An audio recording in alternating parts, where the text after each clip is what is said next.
நாம நிறைய நேரத்தில் ஆண்டவர் அழகா வீட்டை விட்டு துரத்திடும். இந்த விஷயத்தில் ஆண்டவர் நான் சொல்றதா நடக்கணும், நீங்க சொல்றதெல்லாம் நடக்க வேண்டாம். ஏன்? ஆண்டவரை அநேக நேரத்தில் we call him as a guest. எத்தனை பேர் கெஸ்ட்டை வீட்டில் வச்சிருக்க விரும்புவீங்க? ஒரு நாள் வச்சிருப்போம், 2 நாள் வச்சிருப்போம், 3ஆம் நாள் சொல்லாமல் சொல்லிடும். இயேசுவை நிறைய நேரம் கெஸ்ட்டாக வச்சிருக்கிறனால தான் நம்முடைய வீட்டில் சிறப்பு நிகழ்ச்சிகளுக்கு எல்லாம் கூப்பிடும். ஆண்டவரே, பர்த்டே வருகிறது வாரும் ஆண்டவரே, வெட்டிங் ஆனிவர்சரி வருகிறது வாரும் ஆண்டவரே, இன்னும் ஸ்பெஷல் டே வச்சிருக்கிறோம் வாரும் ஆண்டவரே. He can come only on our invitation. நிறைய நேரத்தில் அதில் பயங்கர சந்தோஷம். நம்ம வீட்டில் என் டைனிங் டேபிள் அவர் எப்போதும் கெஸ்ட்டாக உட்கார்ந்துட்டு இருக்கிறார். கெஸ்ட்டை ஹேண்டில் பண்ணுறது ரொம்ப கஷ்டம். நாம் அவரை கெஸ்ட்டாக வைக்கக்கூடாது.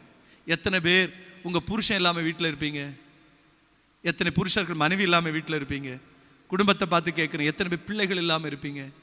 அந்த உறவு அது நமக்கு ஒரு பிரச்சனையாவே. சாப்பாடு இருக்குது சரி, அதெல்லாம் ரெண்டாவது. தி அண்டர்ஸ்டாண்டிங். அவரை நம்ம எப்போது கெஸ்ட்டாக வச்சிடறோம். அவர் கெஸ்ட்டாக நம்முடைய வீட்டுக்கு வரவே இல்லை. பிள்ளைகளே, ஆண்டவரை ஒருத்தர் இந்த இடத்துல இருந்து கெஸ்ட்டாக கூட்டிகிட்டு போகாதீங்க. கெஸ்ட்டாக கூட்டிகிட்டு போனீங்க 2 நாளில் துரத்திடுவீங்க.